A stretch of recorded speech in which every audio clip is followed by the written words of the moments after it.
दोस्तों Kotak mutual fund AMC द्वारा भारत का पहला केमिकल सेक्टर ईटीएफ का एनएफओ लॉन्च किया गया है।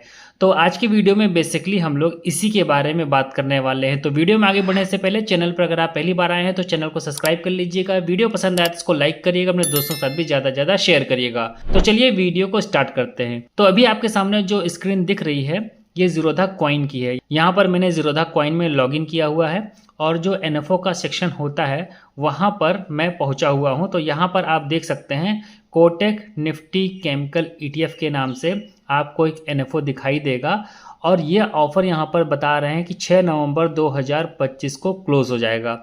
लेकिन यहाँ पर जो मिनिमम इन्वेस्टमेंट का अमाउंट है वो आप देखेंगे 5,000 रुपया है। ठीक है, यानी कि 5,000 रुपया से कम अमाउंट आप इस एनएफओ में इन्वेस्ट नहीं कर पाएंगे। अब मैं आपको ले चलता हूँ कोटक म्यूचुअल फंड की वेबसाइट पर। तो यहाँ पर हम आ गए हैं और यहाँ पर आप देखेंगे कोटक निफ्टी केमिकल ईटीएफ। ये एनएफओ स्टार्ट कब हुआ है? 23 अक्टूबर 2025 को स्टार्ट हुआ है और एनएफओ एंड हो जाएगा 6 नवंबर 2025 को। इस ईटीएफ के बारे में थोड़ी सी हम लोग और जानकारी प्राप्त करने का प्रयास करते हैं। तो यहाँ पर कोटक निफ्टी केमिकल ईटीएफ है, नो मोर लिखा है, यहाँ पर हम कर देते हैं क्लिक। तो अभी हमारे सामने एक नया पेज ओपन होकर के आ गया है। तो यहाँ पर देखिए इन्होंने बता रखा है कि कोटक निफ्टी केमिकल ईटीएफ क्या है।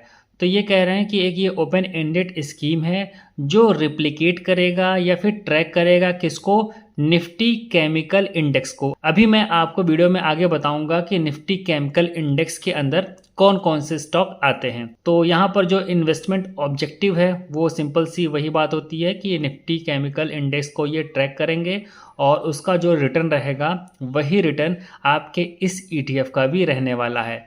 ठीक है, यहाँ पर और भी यहाँ पर डिटेल्स दी हुई है लेकिन बेसिकली हमें मतलब रहता है रिटर्न से।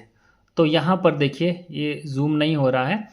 तो यहाँ पर इन्होंने दिखा रखा है 1 साल का अगर रिटर्न देखा जाए तो निफ्टी केमिकल टीआरआई है -6% और निफ्टी 500 टीआरआई है -5%। 3 सालों में निफ्टी केमिकल टीआरआई है 6% और निफ्टी 500 टीआरआई है 16%। तो इन दोनों ही सालों में अगर आप देखेंगे तो निफ्टी केमिकल इंडेक्स ने खराब परफॉर्मेंस की है। अगर 5 सालों की बात करें तो निफ्टी केमिकल इंडेक्स का जो रिटर्न है वो 21% है और निफ्टी 500 का रिटर्न है 21%, यहाँ पर बराबर रहे हैं। 7 सालों की बात करें तो यहाँ पर निफ्टी केमिकल का जो रिटर्न है वो है 20% और निफ्टी 500 का रिटर्न है 15%। और 10 सालों की बात करें तो निफ्टी केमिकल का रिटर्न है 21% और निफ्टी 500 का रिटर्न है 14%।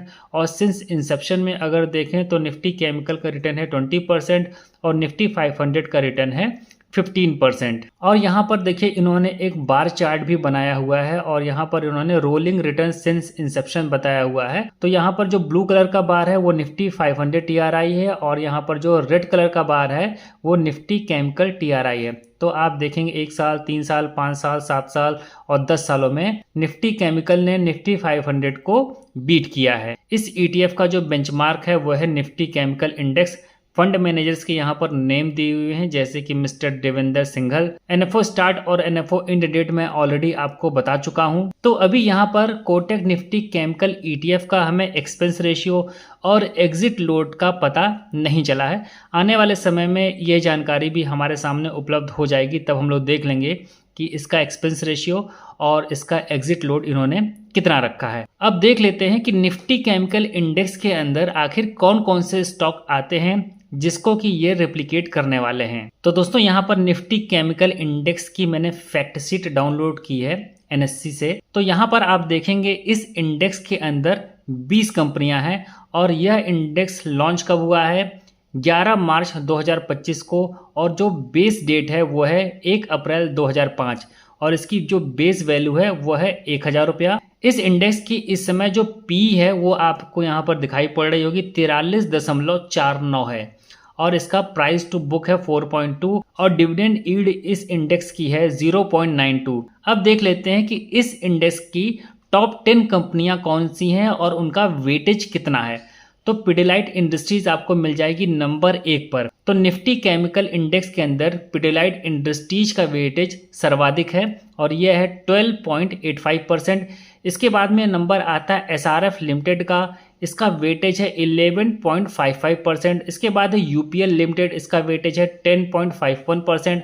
इसके बाद है सोलर इंडस्ट्रीज इंडिया लिमिटेड का, इसका वेटेज है 9.15%। इसके बाद है पीआई इंडस्ट्रीज लिमिटेड का, इसका वेटेज है 8.02%। इसके बाद है कोरोमंडल इंटरनेशनल लिमिटेड का, इसका वेटेज है 7.48%। इसके बाद है नवीन फ्लोरिन इंटरनेशनल लिमिटेड, इसका वेटेज है 4.79%। इसके बाद है गुजरात फ्लोरोकेमिकल लिमिटेड, इसका वेटेज है 4.27%। इसके बाद नंबर आता है टाटा केमिकल लिमिटेड का, इसका वेटेज है 4.06%। इसके बाद है लिंडे इंडिया लिमिटेड का, इसका वेटेज है 3.70%। तो इन 10 कंपनियों का टोटल वेटेज पूरे इंडेक्स के अंदर 78 से 79% बैठता है और बाकी बची हुई जो 10 कंपनियां हैं वो 22% के अंदर ही आ जाती हैं। तो अगर आप भारत के पहले केमिकल सेक्टर के ETF में निवेश करना चाहते हैं तो आप ज़ीरोधा कॉइन के द्वारा, ग्रो के द्वारा या जो भी प्लेटफॉर्म आप यूज़ करते हो उसके NFO सेक्शन में चेक करिए। आपको कोटक निफ्टी केमिकल ETF का ऑप्शन अवेलेबल होगा और आप बहुत ही आसानी से मिनिमम 5,000 रुपया से इन्वेस्टमेंट कर सकेंगे। तो उम्मीद करता हूँ कि यह वीडियो आपके लिए हेल्पफुल होगा। तो इस वीडियो में इतना ही, मिलते हैं नेक्स्ट वीडियो में नई जानकारी के साथ। तब तक के लिए नमस्कार।